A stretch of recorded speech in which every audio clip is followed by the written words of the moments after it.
Good morning, good afternoon, good evening, जिस भी समय आप ये वीडियो देख रहे हैं। आई होप आप लोग सब लोग ठीक है और घर पे हैं और हेल्दी हैं। आज हम लोग अपने क्लास नंबर 12 में हैं। आज हम लोग जिंदगी ना मिलेगी दोबारा का जो दूसरा हीरो है उसको डिस्कस करना, एक्चुअली तीसरा हीरो को डिस्कस करने जा रहे हैं, जो थे हमारे एक्सपेंसेस। ठीक है, अगर आपको याद हो तो कुछ एक्सपेंसेस भी थे। पहला कैटेगरी क्या था? इनकम। सेकंड कैटेगरी क्या था? Depreciation. And the third category that we will discuss is expenses. हम लोग का एक्सपेंसेस वाला एक टॉपिक होगा और नेक्स्ट क्लास होगा प्रिजम्पटिव पे, और उसके बाद हमारा पीजीबीपी क्लोज हो जाएगा। Then we start with capital gains. ठीक है, तो आइए हम लोग अपना पीजीबीपी थोड़ा सा शुरू करते हैं। ठीक है, देखते हैं एक्सपेंसेस के साइड में क्या क्या है। अच्छा, अब एक्सपेंसेस में कुछ सेक्शंस आएंगे लगातार। सेक्शन 30 से लेके 43 तक चलेंगे और 44 आपका प्रिजम्पटिव होगा। तो इसके बीच में काफी सेक्शंस आएंगे आपके जो एक्सपेंसेस से रिलेटेड होंगे। क्वेश्चन आपके दिमाग में ये आना चाहिए, क्या हम लोग को ये सब याद करना है? आपको याद नहीं करना, आपको इनके प्रोविजंस याद रखने की, किसमें कितना परसेंट आपको एक्सपेंसेस अलाउड हो रहा है वो याद रखना है। और अगर आप नंबर ऑफ सम्स प्रैक्टिस करेंगे तो ऑटोमेटिकली ये सारी चीजें आपको याद हो जाएंगी। ठीक है, सम्स आपको कहां से प्रैक्टिस करने हैं? आप प्रीवियस ईयर प्रैक्टिस करिएगा, इंस्टीट्यूट का ओल्ड सिलेबस का स्टडी मटेरियल जो है और न्यू सिलेबस का स्टडी मटेरियल है।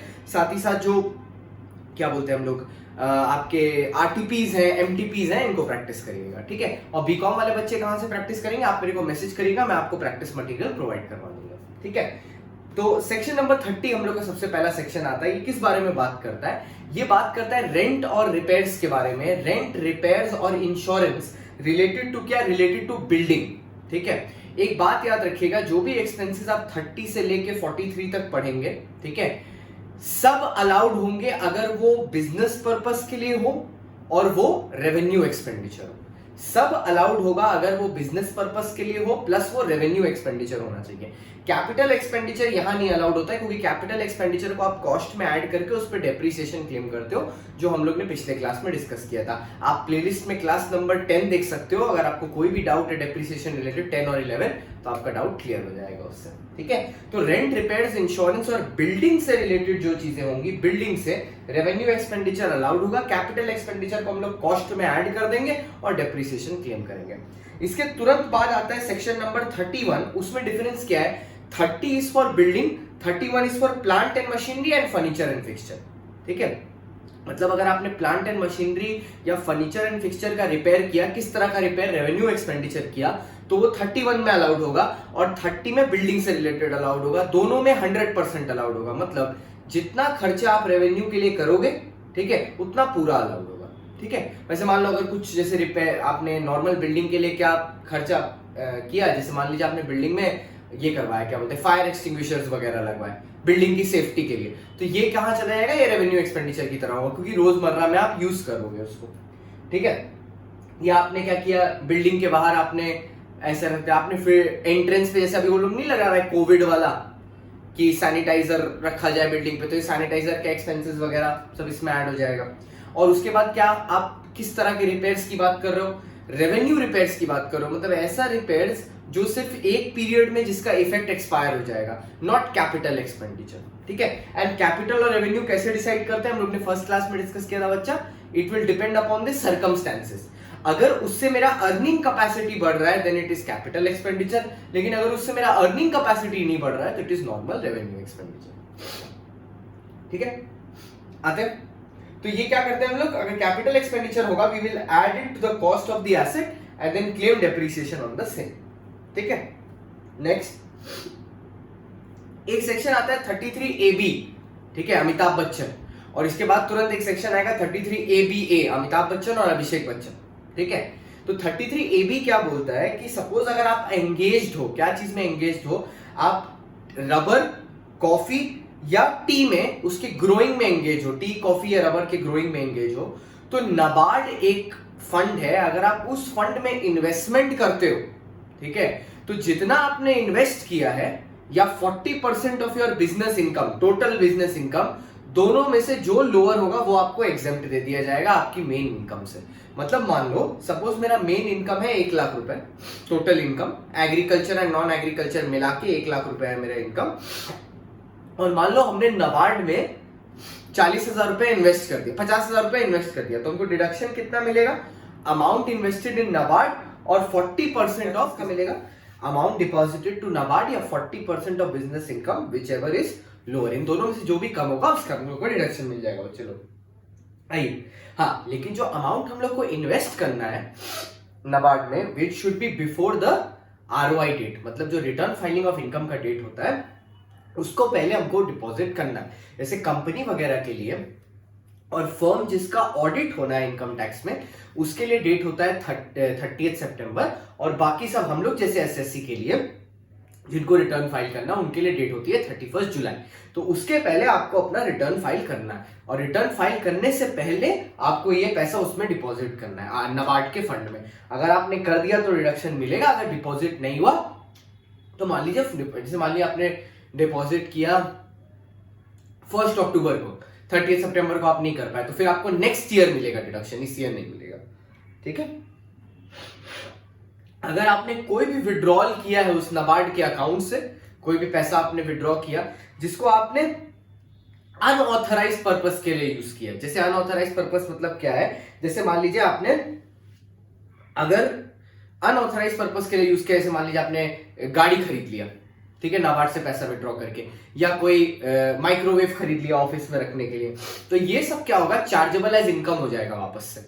मतलब मान लीजिए आपने नाबार्ड से 20,000 रुपए निकाला और उससे आपने एक वॉशिंग मशीन खरीद लिया और एक माइक्रोवेव खरीद लिया, घर के लिए नहीं, बिजनेस के लिए, पर ये क्वालिफाइंग एसेट नहीं माने जाते, आपको डिडक्शन नहीं मिलेगा और ये इनकम जैसे टैक्सेबल हो जाएगा। बेनिफिट क्या है नाबार्ड में डालने का, एक तो आपको डिडक्शन मिलता है, दूसरा अगर आप कैपिटल एक्सपेंडिचर करते हो ना, तो जो एसेट आपने खरीदा उस पर आपको डेप्रिसिएशन भी मिलेगा, मतलब डबल डिडक्शन। पहले इन्वेस्ट करते टाइम वो पैसा पूरा का पूरा एग्जेम्प्ट मिलेगा, उसके बाद जो एसेट खरीदोगे उस एसेट पे डेप्रिसिएशन भी मिलेगा आपको। बस एक बात ध्यान में रखनी है, जो एसेट आप खरीदोगे उससे it should be kept with you for at least 8 years. 8 years का लॉक इन पीरियड है, अगर 8 इयर्स का लॉक इन पीरियड आप नहीं फुलफिल कर पाए और आपने एसेट बेच दिया, तो जितने आपने डिडक्शन पहले ली थी वो वापस टैक्सेबल हो जाएगी। पीजीबीपी में एक ही चीज याद रखिएगा, जब भी कोई लॉक इन पीरियड होगा और अगर आपने लॉक इन पीरियड के पहले एसेट बेच दिया, तो हमेशा क्या होगा, जितने वैल्यू का डिडक्शन आपने पहले लिया था वो रिवर्स कर देंगे, चार्जेबल एज इनकम कर देंगे। ठीक है, अच्छा, नेक्स्ट फोर्थ क्या आता है, ये बेसिकली क्या है, 33ABA है, ये 33AB के बाद आता है। ये क्या चीज के लिए होता है, ये होता है साइट रिस्टोरेशन के लिए। अगर आपने साइट रिस्टोरेशन के लिए कोई फंड में इन्वेस्टमेंट किया है, या कोई क्या बोलते हैं ऑयल एक्सट्रैक्शन के लिए या पेट्रोलियम एक्सट्रैक्शन के लिए आपने पैसा इन्वेस्ट किया है, जैसे हम लोग करते हैं ना, जैसे ऑयल रिग्स वगैरह होते हैं सी शोर में, तो आपने जो इन्वेस्टमेंट किया है उसमें, तो उसमें भी आपको डिडक्शन मिलेगा। कितना मिलेगा, जितना आप अमाउंट डिपॉजिट करते हो, ठीक है, रेस्टोरेशन के लिए by the end of the previous year 31 मार्च तक जितना आप डिपॉजिट करते हो, और 20% ऑफ पीजीबीपी इनकम। याद कैसे रखेंगे, नाबार्ड में 40% है, यहां पे 20% है, नाबार्ड वाले में 40, यहां पे 20। अभिषेक बच्चन बड़ा है कि अमिताभ बच्चन बड़ा है, अमिताभ बच्चन बड़ा है, तो अमिताभ बच्चन वाले सेक्शन में 40% है, और अभिषेक बच्चन छोटा है, उसके सेक्शन में 20% है, एग्जैक्टली आधा। ठीक है, 50-50। अब अपना जो सेक्शन आता है, ये बहुत जरूरी सेक्शन है, साइंटिफिक रिसर्च। साइंटिफिक रिसर्च का मतलब रिसर्च एंड डेवलपमेंट समझ सकते हैं आप। खाली एक चीज याद रखिएगा, दो तरह की चीजें होती हैं, एक आप साइंटिफिक रिसर्च खुद कर रहे होगे, ठीक है, और दूसरा आप साइंटिफिक रिसर्च दूसरों से जो लोग कर रहे होंगे उनको डोनेशन दे रहे होंगे। जैसे बहुत सारे ऐसे एसोसिएशन है जो लोग साइंटिफिक रिसर्च करते हैं, जैसे IIT is also scientific research association, ठीक है, तो ये सब लोग साइंटिफिक रिसर्च कर रहे हैं। नेशनल लैबोरेटरी साइंटिफिक एसोसिएशन, अभी देखो जो लोग वो बना रहे हैं, क्या बोलते हैं, कोविड का वैक्सीन खोजने का कोशिश कर रहे हैं, ठीक है, ICMR और वगैरह वगैरह, इंडियन मेडिकल सेंटर और बाकी सब ऑर्गेनाइजेशंस। अगर आपने ये ऑर्गेनाइजेशंस में डोनेशन किया, हम लोग उसकी बात कर रहे हैं। या दूसरा तरीका क्या है, आप खुद ही रिसर्च एंड डेवलपमेंट एक्सपेंडिचर इनकर कर रहे हो। हमने दोनों चीज को ट्रैक किया। इसका सेक्शन है 35, आपको सेक्शन नंबर याद करना है, ठीक है। इसके सबसे पहले आता है 35(1) रोमन 1, जो क्या बोलता है कि आपने कोई भी कैपिटल एक्सपेंडिचर इनकर किया है, ठीक है, बिजनेस पर्पस के लिए, मतलब यहां पे आप खुद कर रहे हो साइंटिफिक रिसर्च, ठीक है। अगर आपने कोई भी कैपिटल एक्सपेंडिचर इनकर किया है बिजनेस पर्पस के लिए, other than expenditure on land को छोड़ के, तो जिस ईयर आपने एक्सपेंडिचर किया है उसी ईयर आपको 100% डिडक्शन मिल जाएगा। उस ईयर का तो मिलेगा ही मिलेगा, पिछले 3 साल अगर आपने कुछ किया है तो उसका भी मिल जाएगा। ऐसे मान लो हमने बिजनेस चालू किया 1/4/19 में, लेकिन हमने कुछ प्लांट एंड मशीनरी खरीदा था 1418 में, 1417 में, तो उस टाइम तो बिजनेस था नहीं, तो डिडक्शन कहां मिलेगा? आज से 3 साल पहले भी जो खरीदा है उसका भी डिडक्शन मिल जाएगा। एक चीज याद रखिएगा, जिस ईयर में खरीदा है, मतलब जब से आप बिजनेस शुरू करोगे, अगर उसके पहले वाला है तो उसी ईयर में, और उसके बाद ऑनवर्ड जब जब आप खरीदते रहोगे तब तब डिडक्शन मिलेगा। जिस ईयर में खरीदेंगे आप उसी ईयर में आपको 100% डिडक्शन मिल जाएगा। मतलब मेरा कहने का यह मतलब है कि उसी ईयर एसेट का वैल्यू निल हो जाएगा, ठीक है, और फर्दर कोई डेप्रिसिएशन नहीं मिलेगा आपको, फर्दर कोई डेप्रिसिएशन नहीं मिलेगा। अब एक बात ध्यान में रखना, अब रिलेट कराता है, जब मैंने एडिशनल डेप्रिसिएशन पढ़ाया था, आप उसका नोट्स खोल के देखना एडिशनल डेप्रिसिएशन का, और जब मैंने ये पढ़ाया था आपको इन्वेस्टमेंट अलाउंस, उसमें मैंने लिखा था कौन सा एसेट एलिजिबल नहीं होता है एडिशनल डेप्रिसिएशन के लिए, जिसका पूरा का पूरा 100% ऑफ द कॉस्ट आपको उसी ईयर में मिल गया। मैंने वहां पे लिखा था 3511 और 3514, अभी 14 भी आएगा। और मैंने सेम बात इन्वेस्टमेंट अलाउंस में लिखी थी। क्यों? क्योंकि आपको पहले ही साल में उसका पूरा डिडक्शन मिल जाता है, तो आपको उसके बाद उस पर डेप्रिसिएशन क्लेम करने नहीं मिलेगा, और जब डेप्रिसिएशन ही नहीं मिलेगा तो एडिशनल डेप्रिसिएशन और इन्वेस्टमेंट अलाउंस की बात ही कहां से आएगी? ठीक है बच्चा, आई होप ये लॉजिक क्लियर है। तो इधर देखिए 35(1) में आपको सारे के सारे रेवेन्यू एक्सपेंडिचर इनकर्ड, देखो रेवेन्यू और कैपिटल दोनों मिलेगा। 35(1) में रेवेन्यू एक्सपेंडिचर मिलेगा उस साल का और पिछले 3 साल का, और 35(1) में कैपिटल एक्सपेंडिचर मिलेगा उस साल का और पिछले 3 साल का। ठीक है, देखो revenue expenditure incurred 3 years before the start of business plus current year expense allowed at the rate 100%, मतलब जितना इनकर करेंगे पूरा माइनस करने मिलेगा। ये रेवेन्यू हो गया। मैं आपको कैपिटल दिखा देता हूं। Capital expenditure except land, land पे नहीं मिलता, 3 years before the start of business, और करंट एक्सपेंडिचर पूरा 100% allowed, but no depreciation later, क्योंकि पूरा एसेट का वैल्यू जिस ईयर में आप खरीदोगे उसी ईयर में 0 हो जाएगा, तो डेप्रिसिएशन लगाने के लिए तो वैल्यू चाहिए होता है, जब वैल्यू ही नहीं तो डेप्रिसिएशन कैसा? ठीक है, अब आपको कुछ कीवर्ड्स याद करना है। अब 35(1), 2 और 3 इज फॉर डोनेशन, यहां आप दूसरे को पैसा दे रहे होगे। याद कैसे रखना है? 35(1), 2 is for research association, 35(1), 2 is for research association. आप पेपर में वर्ड खोजना, इन वर्ड से ही वो बताता है कि donation is made to research association.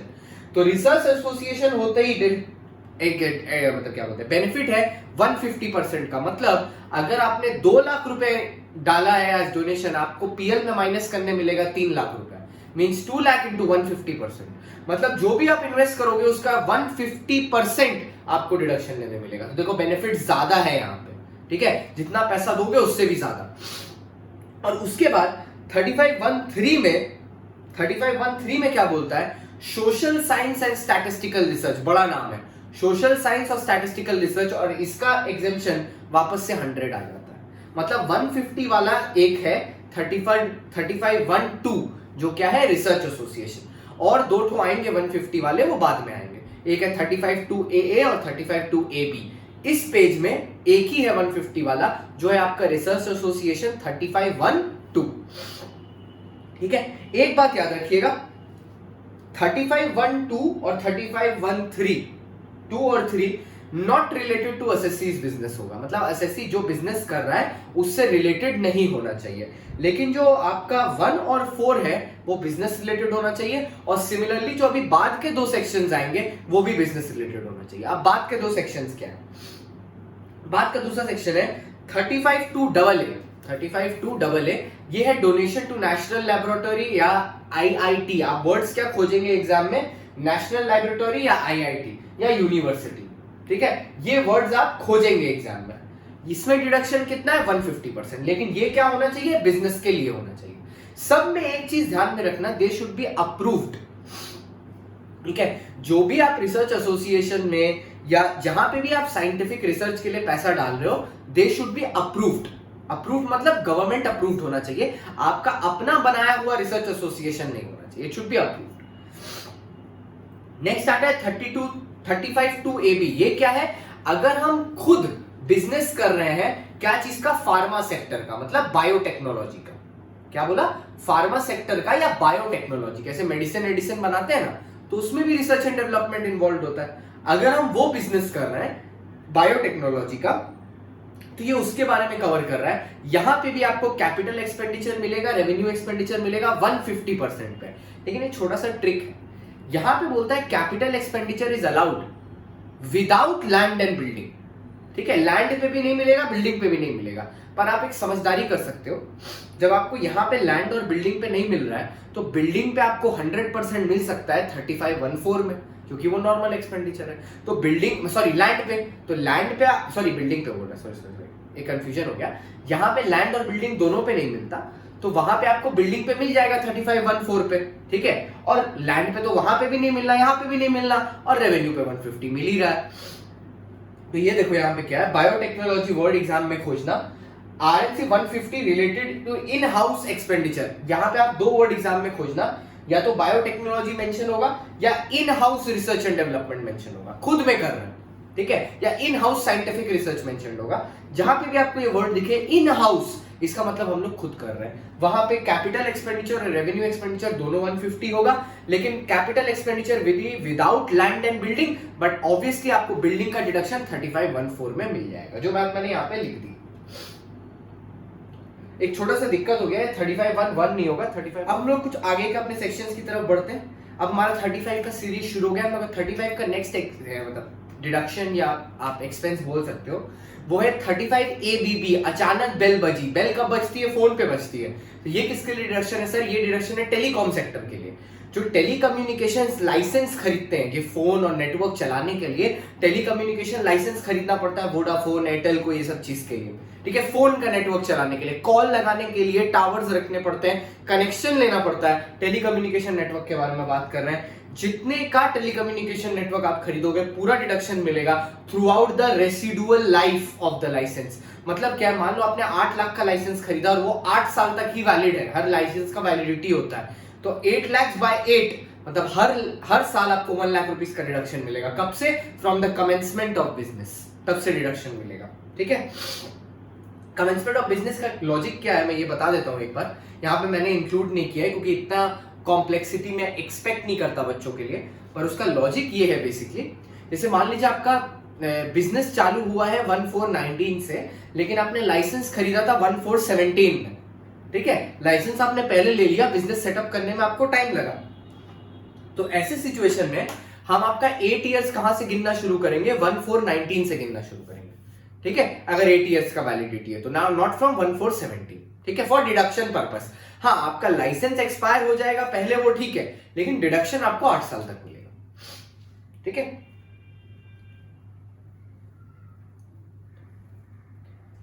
ठीक है, जिस दिन से बिजनेस शुरू किया लेकिन जिस दिन तक एक्सपायरी हुआ है उतना पीरियड में आपको पूरा का पूरा डिडक्शन मिल दिया जाएगा। ठीक है, अच्छा मान लीजिए आपका जो लाइसेंस है उसको आप बेच देते हो, सेल कर देते हो। ठीक है, एक्सपायरी होने के पहले। ठीक है, तो लेट्स सपोज आपका 8 लाख का लाइसेंस था, 8 इयर्स तक आपको उसको एमोर्टाइज करना था और 4 साल बाद आप उसको बेच देते हो। तो अभी लाइसेंस का बुक वैल्यू कितना होगा? 4 लाख जिस दिन आपने उसको बेचा, क्योंकि आपने 8 का सामान 4 में बेच दिया। अब मान लीजिए आपने वो लाइसेंस बेच दिया 6 लाख रुपीज में। ठीक है, आपने वो लाइसेंस बेच दिया 6 लाख रुपीज में। Now your sale consideration is more than your amortise value, unamortise value, क्योंकि अभी डेबिट करना और कितना बाकी है, डेप्रिसिएशन क्लेम करना 4 लाख बाकी है, लेकिन आपने जो सेल कंसिडरेशन ले लिया, बेच दिया 6 लाख रुपए में मार्केट में, तो आपके लिए बिजनेस इनकम हो जाएगी टैक्सेबल। कितनी होगी business income? Sale consideration less unamortise fees. कितना है sale consideration? 6 lakh minus 4 lakh, कितना बचा? 2। ठीक है, या deduction taken till date under 35 ABB। तो आज तक आपने कितना डिडक्शन लिया है? 4। तो 2 और 4 में लोअर कौन सा है? 2। पता है ये लास्ट वाला आपको दिया क्यों है? आपके पास बेनिफिट देने के लिए। अगर ये सीधा सीधा लिख देता कि cell price minus unamortise fees, ठीक है, तो ऐसा नहीं हो सकता है कि जितना आपने डिडक्शन लिया है, ठीक है, पहले आप जितना डिडक्शन लेके रखे हो उसको एक्सीड कर जाए आपका इनकम। ठीक है, अगर आपने ज्यादा पैसे में बेच दिया तो इसीलिए आप लोगों ने क्या किया, आपके लिए एक बेनिफिट रखा है, लोअर ऑफ द फॉलोइंग रखा है, sale price minus unamortise fees और deduction till date under 35 ABB। ठीक है, अच्छा अब 35 ABB जैसा ही है ABA, बस फर्क ये है कि ये जो ABA है ये स्पेक्ट्रम के लिए, जो 2G spectrum, 3G spectrum, 4G spectrum होता है, ये स्पेक्ट्रम ओरिएंटेड है। बाकी सारा चीजें सेम है। जैसे आप जो स्पेक्ट्रम के लिए खर्चा करोगे वो भी स्पेक्ट्रम के लाइफ के दौरान एप्लीकेबल होगा।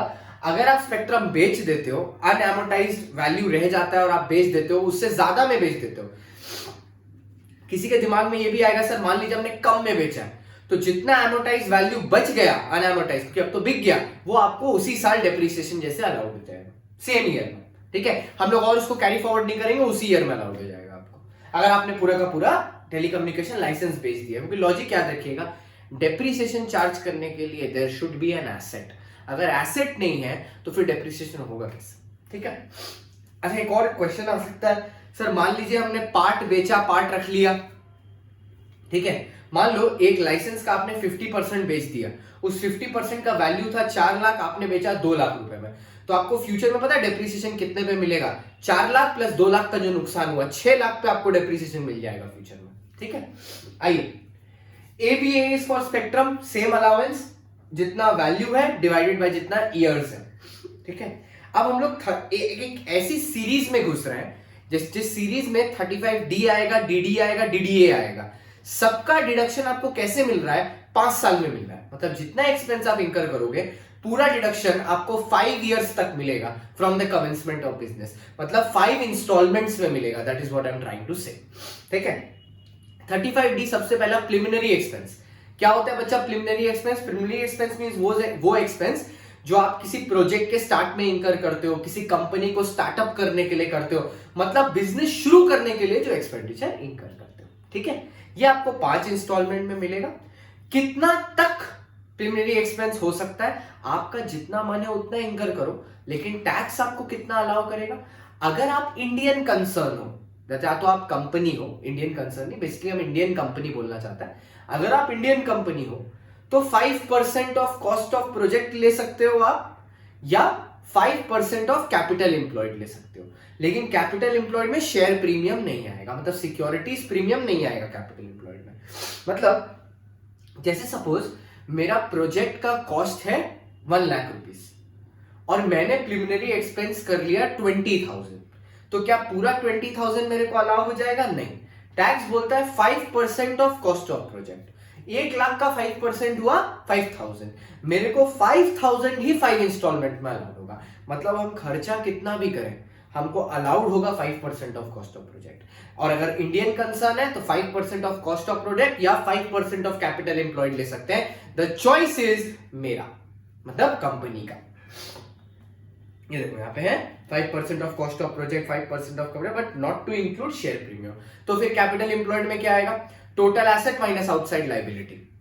ठीक है, और अगर आप लाइबिलिटी साइड में करना चाहते हो तो share capital, reserves and surplus excluding share premium, securities premium नहीं आएगा, और आपका डेटर्स बोल रहा है, डेट, लॉन्ग टर्म डेट। ठीक है, हर एक एस्पेक्ट में कैपिटल क्या बोलते हैं, हर एक सब्जेक्ट में या बहुत सारी जगह में कैपिटल एम्प्लॉयड का अलग अलग मीनिंग होता है। यहाँ पे लोग कैपिटल एम्प्लॉयड का मीनिंग सिंपल देता है, बोलता है share capital plus reserves and surplus excluding share premium, excluding revaluation reserve.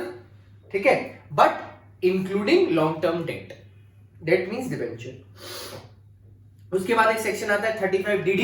35DD is for amalgamation और डीमर्जर एक्सपेंस, मतलब कंपनी को अमेलगमेट करने में या कंपनी को डीमर्ज करने में जो खर्चा हुआ है वो 1/5 इंस्टॉलमेंट में अलाउड होगा। सर क्या यहाँ पे भी कोई लिमिट है कि 5% ऑफ प्रोजेक्ट वगैरह? यहाँ कोई लिमिट नहीं है, जितना एक्सपेंस होगा पूरा 1/5 में अलाउ हो जाएगा आपको। ठीक है, फिर एक सेक्शन आता है 35DDA, ये है VRS, वॉलंटरी रिटायरमेंट स्कीम। जब आप अपनी मर्जी से कंपनी छोड़ के जाते हो, बेसिकली होता क्या है, कंपनी को ले ऑफ करना होता है तो कंपनी आपको एक ऑप्शन देता है। कंपनी बोलता है या तो आप आज काम छोड़ के चले जाइए, तो आपका जो इतना ईयर और काम में बाकी है उसका सैलरी का कुछ % हम आपको आज ही दे देते हैं। ठीक है, तो आप बिना काम किया हम आपको इतना पैसा देते हैं। तो जो वॉलंटरी रिटायरमेंट आप लेते हो VRS, तो इसके लिए आपको पैसा मिलता है। तो जो VRS कंपनी आपको देता है वो कंपनी के लिए एक्सपेंडिचर है, तो वो कंपनी के अलाउड होगा 1/5 इंस्टॉलमेंट। ठीक है, 1/5 इंस्टॉलमेंट में। कहां से 1/5? जिस ईयर में आपको एक्चुअली कंपनी पेमेंट करता है VRS, उसके बाद से 5 साल अलाउड होगा। ठीक है, ये एक्चुअल पेमेंट पे है। मैंने एक ये बना दिया, इन तीनों केसेस में इट इज 1/5। 35D में भी प्रिलिमिनरी एक्सपेंस, 35DD में अमेलगमेशन डीमर्जर एक्सपेंस, 35DDA में आपका VRS। ठीक है, आइए फिर आता है 35CCC, ठीक है, 35CCC ये है एग्रीकल्चर एक्सटेंशन प्रोडक्ट। मतलब आपने एग्रीकल्चर पर्पस के लिए अगर कोई इन्वेस्टमेंट किया है, एग्रीकल्चर इन्वेस्टमेंट एक्सटेंशन प्रोजेक्ट पे, मतलब सरकारी अप्रूव्ड प्रोजेक्ट था, आपने उसमें पैसा लगा दिया या आपने डोनेशन के तौर पे दे दिया, तो आपने जितना दिया उसका 150% आपको डिडक्शन मिलेगा। सबसे यूनिक बात क्या है पता है इस सेक्शन के बारे में? यहाँ पे लैंड और बिल्डिंग का भी डिडक्शन मिल जाता है। मतलब अगर आपने लैंड और बिल्डिंग के लिए पैसा दिया है तो भी वो कैपिटल एक्सपेंडिचर अलाउड हो जाता है 150%। ठीक है, नॉर्मली आपने पीछे देखा था सब एक्सपेंडिचर एक्सक्लूडिंग लैंड मिलता था, यहाँ पे लैंड और बिल्डिंग पे भी मिल जाएगा 35CCC। लेकिन जो 35CCD है स्किल डेवलपमेंट के लिए, जो आप पैसा डोनेट करते हो स्किल डेवलपमेंट प्रोजेक्ट के लिए, उसमें 150 मिलेगा विदाउट लैंड एंड बिल्डिंग। ठीक है, और किसमें विदाउट था लैंड एंड बिल्डिंग याद है? अभी पीछे पढ़ के आए 35(2)AB जो बायोटेक्नोलॉजी था, उसमें भी लैंड एंड बिल्डिंग नहीं देता था। लेकिन 35 मतलब नॉर्मली क्या था, लैंड पे नहीं मिलता था, पर उन दोनों सेक्शन में, उस सेक्शन में और इस सेक्शन में लैंड और बिल्डिंग पे नहीं है। पर यहाँ पे 35CCC में लैंड पे भी है, बिल्डिंग पे भी है। बिल्डिंग में तो नॉर्मली सभी जगह होता है, खाली 35(2)AB में और यहाँ पे CCD में बिल्डिंग पे नहीं है, वरना बिल्डिंग पे हर जगह होता है। नॉर्मली लैंड को सब कोई हटा देता है। एक एग्जांपल दे दिया मैंने कि अगर आप 2 लाख रुपए इंकर करते हो और PL को डेबिट करते हो तो 2 लाख का 150% आपको रिडक्शन मिलेगा, मतलब 3 लाख मिलेगा। ये जस्ट मैंने ऐसे ही लिख दिया था। ठीक है, अब हमारा एक सेक्शन आता है 35AD, ठीक है, स्पेसिफाइड बिजनेस। ये एक ऐसे 14 बिजनेसेस हैं जिनको अगर आप करते हो, ये 14 बिजनेसेस हैं जिनको अगर आप करते हो तो जितना भी कैपिटल एक्सपेंडिचर आप इन पे इंकर करते हो, वो जिस ईयर में आप इंकर करते हो उसी ईयर में आपको रिडक्शन मिल जाएगा, एक्सेप्ट 3 चीजों पे छोड़ के, लैंड को छोड़ के, गुडविल को छोड़ के और फाइनेंशियल इंस्ट्रूमेंट को छोड़ के। लैंड को छोड़ के, गुडविल को छोड़ के और फाइनेंशियल इंस्ट्रूमेंट को छोड़ के। फिर से बोल रहे हैं, लैंड छोड़ के, गुडविल छोड़ के और फाइनेंशियल इंस्ट्रूमेंट है। मतलब अगर आपने किसी का नाम खरीद के बिजनेस शुरू किया है तो वो गुडविल के लिए पैसा दिया है जो आपने, उसका रिडक्शन नहीं मिलेगा, क्योंकि गुडविल ना एब्सर्ड चीज होता है, इसका कोई कैलकुलेशन पर्पस नहीं है, एब्सर्ड पर्पस है। सामने वाला ब्लैक को व्हाइट करने के लिए ये भी बोल सकता है कि मेरा गुडविल 5000 करोड़ का है, तो आप तो 5000 करोड़ पेमेंट भी कर दोगे और आप भी अपने ब्लैक को व्हाइट करके पूरा का पूरा एक्सपेंस क्लेम कर लोगे। इसलिए गुडविल, लैंड पे तो बहुत जगह, सभी जगह मना है ऑलमोस्ट। गुडविल, लैंड और क्या बोलते हैं फाइनेंशियल इंस्ट्रूमेंट पे आपको कोई डिडक्शन नहीं मिलेगा। बाकी सब में 100% मिलेगा, कैपिटल एक्सपेंडिचर मिलेगा, रेवेन्यू नहीं मिलेगा। पर सर रेवेन्यू जो होता है ना वो नॉर्मली भी 37 में अलाउड होता है। 37 एक सेक्शन है जिसमें अगर आप बिजनेस एक्सपेंडिचर इंकर करते हो तो वो वैसे भी अलाउड होता है। ठीक है, तो आपको उसका टेंशन लेने का दरकार नहीं है कि सर रेवेन्यू मिलेगा कि नहीं, रेवेन्यू आपको ऐसे भी मिलेगा। बस इस सेक्शन में सिर्फ कैपिटल की बात की गई है। ठीक है, उसके बाद जो भी आप कैपिटल एक्सपेंडिचर इंकर करते हो वो 40 बड़ा A3 के गाइडलाइंस के अंदर होना चाहिए, मतलब 10,000 से ज्यादा should be in mode other than cash, तभी डिडक्शन मिलेगा, वरना डिडक्शन नहीं मिलेगा। ठीक है, उसके बाद second hand plant and machinery यहाँ पे अलाउड है। याद है एडिशनल डेप्रिसिएशन में नहीं अलाउड था, इन्वेस्टमेंट अलाउंस में नहीं अलाउड था, लेकिन 35AD में अलाउड है। कितना तक? Up to 20% of total investment in plant and machinery. मतलब अगर हम total plant and machinery 10 lakh का खरीद रहे हैं तो 20% तक सेकेंड हैंड हो सकता है या ओल्ड हो सकता है। सेकेंड हैंड हो सकता है या ओल्ड हो सकता है। अगर इंडिया के बाहर से हम इंडिया में लेके आए हैं और वहां पहले यूज हो चुका है, स्किल क्वालिफाई करेगा 20% तक। ठीक है, एक सेक्शन आएगा बाद में 10AA। ठीक है, अगर आप 35AD ले रहे हो तो 10AA नहीं ले सकते, और अगर 10AA ले रहे हो तो 35AD नहीं ले सकते। ठीक है, ये आएगा बाद में, तब हम लोग इसको डिस्कस करेंगे, याद रखिएगा। अभी जो भी एसेट आप यहां पे खरीदते हो, ठीक है, 35AD में, उसको आपको 8 ईयर्स तक अपने पास रखना पड़ेगा। अगर आपने 8 ईयर्स के पहले बेच दिया, ठीक है, तो जो भी कॉस्ट ऑफ द एसेट था लेस जितना नॉर्मल डेप्रिसिएशन आपको 32 में मिलना चाहिए था, बाद बाकी सारा इनकम की तरह टैक्सेबल हो जाएगा। मतलब मान लीजिए नॉर्मली उस एसेट पे 10% डेप्रिसिएशन लगता है, आपने जब खरीदा था तो एसेट आपने 20 लाख रुपए में खरीदा था। ठीक है, आज 2 साल बाद आप उसको बेच दे रहे हो, तो 20 लाख पे अगर हम 10% करके निकाले तो कितना आएगा? 2 लाख 2 लाख 4 लाख रुपए आएगा। तो 20 लाख माइनस 4 लाख होगा 16 लाख रुपीस उसका वैल्यू। तो आज की डेट में हम 16 लाख रुपीस को इनकम की तरह टैक्सेबल कर देंगे, 4 लाख रुपए आपका डेप्रिसिएशन आपको रहेगा। ठीक है, मतलब रिवर्स हम सिर्फ 16 ही करेंगे। और फिर पता है क्या होगा, वो 16 हम रिवर्स करेंगे और वो 16 एक नया एसेट बन के आपके ब्लॉक में जाके ऐड हो जाएगा और आपको उस पर फ्यूचर में डेप्रिसिएशन मिलेगा। मतलब नुकसान आपका कोई खास नहीं हुआ है, आपकी बस डिडक्शन जो अभी मिली थी क्योंकि आपने एसेट बेच दिया, उसको हमने रिवर्स करा के आपको फ्यूचर में देने का प्रॉमिस कर दिया। ठीक है, नेक्स्ट, ये मैंने यहां पे पूरा लिख दिया है 8 ईयर्स में देने में क्या होगा। अब जो अगर आपको 35 AD के बिजनेस में लॉस हो गया, लॉस तो कोई भी बिजनेस में हो सकता है, तो वो लॉस को आप कैरी फॉरवर्ड कर सकते हो इनडेफिनेटली। मतलब उसका कोई टाइम पीरियड नहीं कि कब तक कर सकते हो, इनडेफिनेटली कैरी फॉरवर्ड कर सकते हो। बस रिटर्न ऑफ इनकम फाइल करना पड़ेगा आपको, लॉस रिटर्न। और 35 AD बिजनेस का जो लॉस होगा वो 35 AD के प्रॉफिट के साथ ही एडजस्ट होगा। ठीक है, दूसरे बिजनेस के प्रॉफिट के साथ नहीं हो सकता। लेकिन अगर दूसरे बिजनेस में लॉस है, उससे आप 35 AD के बिजनेस को प्रॉफिट को एडजस्ट कर सकते हो। वो हम लोग सेट ऑफ कैरी फॉरवर्ड में पढ़ेंगे बच्चा। अच्छा, ये कुछ नेम है, ठीक है, कुछ मतलब बिजनेसेस के जो आप कर सकते हो।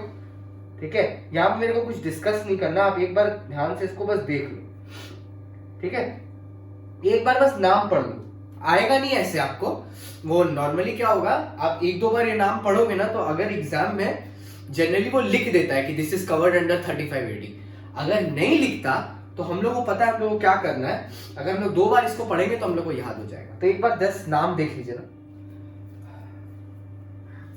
सर्दी हो गई है मेरे को। ठीक है, तो 2 स्टार होटल है, 2 स्टार होटल या हॉस्पिटल विद 100 बेड्स। ये आपको ध्यान रखना है कि हॉस्पिटल कितना बेड वाला होना चाहिए, 100 बेड वाला। फिर कुछ हाउसिंग है, अफोर्डेबल हाउसिंग है, वगैरह वगैरह है। इसमें लास्ट वाला फिर इंपॉर्टेंट हो जाएगा कौन सा, इंफ्रास्ट्रक्चर फैसिलिटी। ठीक है, तो इंपॉर्टेंट कौन कौन सा है, hospital with 100 beds, cold chain facility. ठीक है, infrastructure facility, hospital with 100 beds, 2 star hotel और कोल्ड चेन फैसिलिटी। ठीक है, कुछ डेट्स दी हुई है किस दिन से ये एग्जेम्पशन इनके लिए एप्लीकेबल है। ठीक है, अच्छा, ये कुछ जनरल डिडक्शंस हैं 36 की जो आपको अलाउड होंगी 100% अगर आपने इनकर किया है। तो जैसे premium for insurance of stock, जो आपका स्टॉक इन ट्रेड होता है, उसके लिए अगर आपने कोई इंश्योरेंस करवाया है कि अगर उसको कुछ लॉस हो गया तो आपको क्लेम मिलेगा, तो जो प्रीमियम आप उसका पेमेंट करते हो, इंश्योरेंस पॉलिसी के लिए प्रीमियम पेमेंट करना होता है, वो पूरा का पूरा 100% डिडक्टेबल है। Similarly premium for insurance on health deducted है।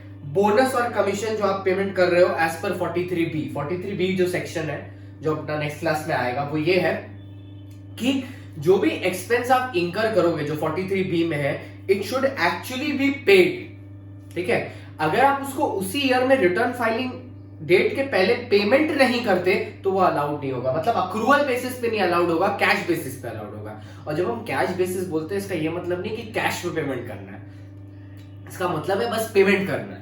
ठीक है, अक्सर बच्चा लोग इसमें कंफ्यूज हो जाता है। जो इंटरेस्ट ऑन बोरोड कैपिटल होगा, जो आपने बिजनेस करने के लिए कैपिटल लिया, उस पे जो आप इंटरेस्ट पेमेंट करते हो, रेवेन्यू एक्सपेंडिचर के लिए अलाउड होगा 100%। इंप्लॉयर जो कंट्रीब्यूशन करता है एम्प्लॉय के लिए रिकॉग्नाइज्ड प्रोविडेंट फंड में या स्टैट्यूटरी प्रोविडेंट फंड में या स्टैट्यूटरी फंड में, ठीक है, स्टैट्यूटरी फंड या सुपर एनुएशन फंड में 43B के तहत अलाउड होगा। मतलब जब एक्चुअल कंट्रीब्यूशन हो जाएगा तो अलाउड होगा। सिमिलरली पेंशन फंड में भी अलाउड होगा, लेकिन एक बात याद रखना, सिर्फ 10% ऑफ सैलरी तक, जो 80CCD में हम लोग पढ़ेंगे। लॉजिक क्या है, मान लीजिए एम्प्लॉय का सैलरी है 20 लाख रुपए और एम्प्लॉयर ने कंट्रीब्यूट कर दिया 4 lakh, 10% of 20 lakh would be 2 lakh. ठीक है, तो डिडक्शन कितना का मिलेगा, 2 लाख का। मतलब पीएल में डेबिट कितना करने मिलेगा, ओनली 2 लाख, नॉट 4 लाख। ठीक है, बैड डेट्स, यहां पे हम लोग को ये सेक्शन याद करना, 3517 bad debt. Bad debt allowed होता है प्रोवाइडेड आपने 2 चीजें की हो। ठीक है, उसको आपने बुक्स में राइट ऑफ किया हो। ठीक है, राइट ऑफ एंट्री पास किया हो, मतलब पीएल टू बैड डेट किया हो आपने बुक्स में, उसको राइट ऑफ किया हो आपने। और दूसरा, आपने किसी ईयर उसको इनकम में इंक्लूड कर लिया था। मतलब आपने जब इसके पहले ईयर में जब बनाया होगा तो हो सकता है आपने इसको इनकम में इंक्लूड किया हो। मतलब बैड डेट होता क्या है, बेसिकली डेटर होता है। ठीक है, जो आपने सेल किया उसको आपने पिछले साल पीएल में लिखा था, उस पर आपने टैक्स दे दिया सेल अमाउंट पे, अब आपको पता चला कि वो डेटर बैड हो गया, तो वो प्रीवियस ईयर की इनकम में इंक्लूडेड है या किसी ईयर की इनकम में इंक्लूडेड है, अब वो रिटर्न ऑफ हो गया है तो हम आपको बैड डेट जरा अलाउ कर देंगे, लेकिन बैड डेट अलाउ करेंगे, प्रोविजन फॉर बैड डेट नहीं अलाउ करेंगे। अब कुछ होते हैं ना income computation and disclosure standard, जैसे अकाउंटिंग स्टैंडर्ड्स होते हैं वैसे, पर ये आईसीडीएस ना सिर्फ 2 केसेस में लगता है, पीजीबीपी इनकम के लिए और इनकम फ्रॉम अदर सोर्सेज के लिए। तो आईसीडीएस में एक मेथड है percentage completion method income record करने का। तो वो मेथड ये बोलता है कि इनकम रिकॉर्ड होगी ऑन कैश बेसिस, मतलब जब मिला है तभी रिकॉर्ड होगा, ठीक है। तो अगर हमको पिछले साल ये पैसा मिला ही नहीं था सेल करने पे तो हमने रिकॉर्ड भी नहीं किया होगा, तो किसी भी साल ये बुक्स में आया ही नहीं, तो फिर क्या बैड डेट अलाउड होगा?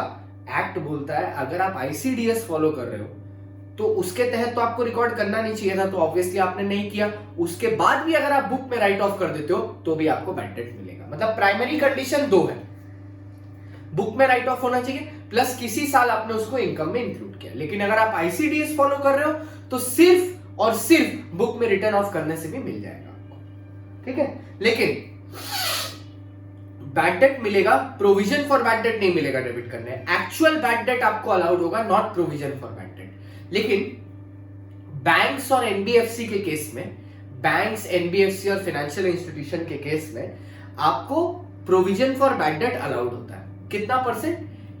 अगर इंडियन बैंक है तो 8.5% ऑफ टोटल इनकम प्लस जो रूरल एरियाज में उसकी ब्रांचेस हैं उसके पूरे एग्रीगेट एडवांस का 10%। रूरल एरियाज में जो ब्रांचेस है उसके पूरे एग्रीगेट एडवांस का 10%। एडवांस मतलब जो उसने दिया है, लोन्स एंड एडवांसेस जो देते हैं उसका टोटल 10% आपको अलाउड हो जाएगा प्रोविजन बनाने का, क्योंकि एडवांस पे ही तो प्रोविजन बनाओगे ना कि जो पैसा हमने दिया हो सकता है वो ना मिले। तो 8.5% of total income plus 10% of the aggregate rural advances, और उसके बाद बाकी अगर आप फॉरेन बैंक हो, एनबीएफसी हो, कोई फाइनेंशियल इंस्टीट्यूशन हो, सबको 5% ऑफ टोटल इनकम। मतलब ज्यादा बेनिफिट किसको है? इंडियन बैंक को। अब सपोज ऐसा हुआ कि आपकी जो बैड डेट है वो जितना आपने प्रोविजन बुक किया था उससे ज्यादा हो गई। मान लो इंडियन बैंक ने प्रोविजन बुक किया था 10 लाख रुपए और कोई एक आदमी पैसा लेके बाहर भाग गया और बैड डेट हो गया 12 लाख रुपए का, तो जो एक्सेस 2 लाख रुपए है उसको पीएल में बैड डेट के नाम से आप डेबिट कर सकते हैं, ठीक है। 10 लाख को एडजस्ट कर लोगे प्रोविजन से और 2 लाख को पीएल में डेबिट कर दोगे एज बैड डेट, अलाउड है, ठीक है। वो सेक्शन बाद में आएगा, ठीक है, आईसीडीएस की बात। However provision for bad debt is not allowed. हाँ, अब मान लो जो आपने बैड डेट की तरह बुक किया था वो बाद में जाके रिकवर हो जाता है तो वो 41(4) में टैक्सेबल होगा। जो आपने बैड डेट की तरह मार्क किया है वो बाद में जाके सपोज रिकवरेबल हो जाए, आपकी किस्मत अच्छी हो, पैसा वापस आ गया, तो अब वो पैसा टैक्सेबल हो जाएगा, ठीक है। और असेसी बस सेम रहना चाहिए, मतलब जिसने बैड डेट चार्ज किया था, ठीक है, क्लेम लिया था, उसी के हाथ में अगर रिकवरेबल होगा तभी ये टैक्सेबल होगा। लाइक फॉर एग्जांपल इसका मैं एक दे देता हूं, जैसे मान लो अगर आपकी कंपनी पहले एक्स लिमिटेड थी और एक्स लिमिटेड ने बैड डेट बुक किया था और बाद में जाके अमेलगमेंट हो गया वाई लिमिटेड के साथ, और जो बैड डेट रिकवरी हुआ वो Y limited, X Y limited के हाथ में हुआ, नई कंपनी के हाथ में, तो ऐसे केस में वो जो वापस रिकवरी हुआ है वो टैक्सेबल नहीं होगा, ठीक है, क्योंकि असेसी चेंज हो चुका है। लेकिन अगर आपको इससे कॉन्ट्रडिक्टिंग बात याद हो तो याद है जब हम लोग ये पढ़ते हैं, क्या बोलते हैं, अनएब्सॉर्ब डेप्रिसिएशन, उसमें भी असेसी सेम रहने की बात थी, पर वहां पे मैंने बोला था अमेलगमेशन और डीमर्जर में असेसी को हम लोग सेम ही मानते हैं, उससे चेंज नहीं होता। लेकिन यहाँ पे अमेलगमेशन डीमर्जर की वजह से असेसी चेंज हो जाता है। तो ये एक एक्ट में 2 जगह में 2 डिफरेंट कॉन्ट्रडिक्शन है, थोड़ा सा याद रखना, ठीक है बच्चा। कहाँ अनएब्सॉर्ब डेप्रिसिएशन और यहाँ पे, यहाँ मतलब bad debt recovery. Family planning का जो एक्सपेंडिचर होता है वो भी 5 इंस्टॉलमेंट में अलाउड होता है, तो you can write it with वो 35D और DDA, वो भी 1/5 में अलाउड होता है फैमिली प्लानिंग के लिए। स्टॉक एक्सचेंज में डील करने के लिए जो एसटीटी पेमेंट करते हो आप, सिक्योरिटी ट्रांजैक्शन टैक्स और commodity transaction tax, stock exchange में डीलिंग के लिए, वो दोनों डिडक्टेबल है अंडर पीएल, मतलब पेमेंट करने के बाद आप पीएल में डेबिट कर सकते हो। ये देखो, ये वो प्रोविजन वाली बात है। 36(7) बैड डेट नॉर्मल है, 36(7)(A) बैड डेट प्रोविजन है। इंडियन बैंक के लिए याद रखना 7 और 7A, 7 bad debt, 7A provision, 8.5A for total income, 10% of advances in rural branches, बाकी NBFC, state financial corporation, foreign bank, state industrial corporation के लिए, इंडस्ट्रियल इन्वेस्टमेंट कॉर्पोरेशन के लिए 5% ऑफ टोटल इनकम, हाउएवर अगर बैड डेट एक्सीड कर जाता है provision को, same will also be allowed for expense. आज का आखिरी टॉपिक सेक्शन नंबर 37, क्योंकि इसके बाद हम लोग 40 के सीरीज में मूव करेंगे next class onwards. Section 37 is general expenditure. बोलता क्या है, any business expenditure will be allowed. बस एक बात का ध्यान रखना है कि वो रेवेन्यू एक्सपेंडिचर होना चाहिए और कैपिटल नहीं होना चाहिए, और इलीगल पेमेंट नहीं होना चाहिए। इलीगल या कोई तरह का पेनल्टी जहां आप इन्फ्रैक्शन ऑफ लॉ कर रहे हो या कॉन्ट्रवेंशन ऑफ लॉ कर रहे हो, ठीक है। जैसे आप भाई लोग को पैसा नहीं खिलाते हो, हफ्ता नहीं देते हो, ठीक है, वो जो हफ्ता महीना वहां पे बिजनेस करने के लिए दे रहे हो वो एक्सपेंस की तरह अलाउड नहीं होगा। सिमिलरली इनकम टैक्स में आपने कोई लॉ तोड़ा और पेनल्टी पेमेंट किया तो वो पेनल्टी नहीं अलाउड होगा। जैसे इनकम टैक्स में तो ना तो इनकम टैक्स के पेमेंट पे जो आप इंटरेस्ट पेमेंट कर रहे हो वो अलाउड होगा, ना इनकम टैक्स खुद अलाउड होगा, ना कोई पेनल्टी अलाउड होगा। जीएसटी या इनडायरेक्ट टैक्स में तो फिर भी इंटरेस्ट भी अलाउड होगा, ठीक है, जो आप जीएसटी पेमेंट करते हो वो भी अलाउड होगा माइनस करने के लिए, खाली पेनल्टी नहीं अलाउड होगा। मतलब पेनल्टी किसी का नहीं अलाउड होगा। लेकिन एक बात ध्यान रखना, अगर आपको कोई पेनल्टी पेमेंट करना पड़ रहा है कोई बिजनेस कॉन्ट्रैक्ट पूरा ना करने की वजह से, या कोई इंटरेस्ट पेमेंट करना है कोई पेमेंट का डिले हो जाने की वजह से, तो वो अलाउड होगा बच्चा, क्योंकि वो लॉ का इंफ्रैक्शन नहीं है। सिर्फ जो जिसकी वजह से लॉ टूट रहा है वो नहीं होना चाहिए। और जीएसटी पे बहुत सारी चीजें, अगर जीएसटी क्लासेस आप करना चाहते हो तो यहाँ नीचे मेरा नंबर है, कॉल करके इंक्वायर करो बच्चा। डीटी के साथ जीएसटी का कॉम्बिनेशन बढ़िया बनेगा। आपने देखा मैं जैसा डीटी पढ़ाता हूँ वैसे ही मैं जीएसटी भी पढ़ाता हूँ, प्लस जीएसटी क्लास लाइव होंगी तो आप उसमें मेरे से इंटरैक्ट कर पाओगे लाइव, तो आप और आपकी नॉलेज बढ़ेगी। डीटी आईडीटी का अगर आप एक अच्छा कॉम्बिनेशन बनाते हो आपका मार्केट वैल्यू बढ़ेगा। तो नंबर नीचे है, आपका कॉल करो और इंक्वायर करो। क्लासेस सैटरडे संडे है, just two days in a week, और वो भी इवनिंग के टाइम में, कि आप अपना सैटरडे संडे फैमिली के साथ एंजॉय करने के बाद क्लासेस देख सकते हैं, ठीक है। आइए, अब इनडायरेक्ट टैक्स मैंने यहाँ पे लिख दिया, क्या अलाउड होगा क्या नहीं अलाउड होगा। एक ये चीज याद रखिएगा, टीडीएस में और रिटर्न फाइलिंग ऑफ इनकम में, अगर जैसे आप रिटर्न फाइलिंग ऑफ इनकम में ड्यू डेट तक रिटर्न नहीं फाइल करते तो एक पेनल्टी लगता है 234F में, ठीक है। और वैसे ही अगर आप टीडीएस का रिटर्न टाइम पे नहीं फाइल करते तो पेनल्टी लगता है 234E में। ये जो इंटरेस्ट लगता है, नॉट पेनल्टी, ये जो इंटरेस्ट या फी आपको लग रहा है टीडीएस टीसीएस में, ये अलाउड होता है, ठीक है। मतलब मैं कहना ये चाहता हूं कि ये जो इंटरेस्ट या फीस आपको टीडीएस टीसीएस पे लग रहा है ये अलाउड होता है, क्योंकि बच्चा लोग हैबिट में क्या चला जाता है कि ये पेनल्टी है, ये पेनल्टी नहीं है, this is a fee. They are using the word fee for late filing of return. Fees is allowed, only penalty, interest and income tax is not allowed, ठीक है। बट टीडीएस का fee is allowed, but TDS का जो interest payment करना होता है that is not allowed, ठीक है, क्योंकि वो इंफ्रैक्शन ऑफ लॉ में फिर चला जाता है, और प्लस वो डायरेक्ट टैक्स रिलेटेड है। डायरेक्ट टैक्स रिलेटेड कोई भी एक्सपेंस आपको अलाउ नहीं होता और कोई भी इनकम टैक्सेबल भी नहीं होती, एकदम सिंपल सी बात है। जैसे देखो, इनकम टैक्स पेमेंट करने से डिडक्शन नहीं मिलता, इसीलिए जो इनकम टैक्स रिफंड होता है वो टैक्सेबल भी नहीं होता, लेकिन interest on income tax refund taxable होता है इनकम फ्रॉम अदर सोर्सेज, ठीक है। बस इनकम टैक्स रिफंड टैक्सेबल नहीं होता है ऐसे, ठीक है। तो यहाँ पे हम लोग अपना क्लास आज का कंक्लूड करते हैं। Thank you so much for watching. हम लोग बहुत करीब है 500 सब्सक्राइबर्स की तरफ, तो प्लीज लाइक शेयर सब्सक्राइब करो, नीचे जो सब्सक्राइब का बटन है उसको दबा दो और बेल आइकॉन भी प्रेस कर लेना, जिससे अब रेगुलरली वीडियोस आते रहेंगे, तो आप लोग फॉलो करते रहना। एग्जाम्स करीब है बच्चा लोग, प्लीज पढ़ो, ठीक है। पढ़ो पढ़ो पढ़ो और कुछ मत पढ़ो, सिर्फ पढ़ाई करो, ठीक है। चलो bye, thank you for watching. Please like subscribe share कर लेना, बाय।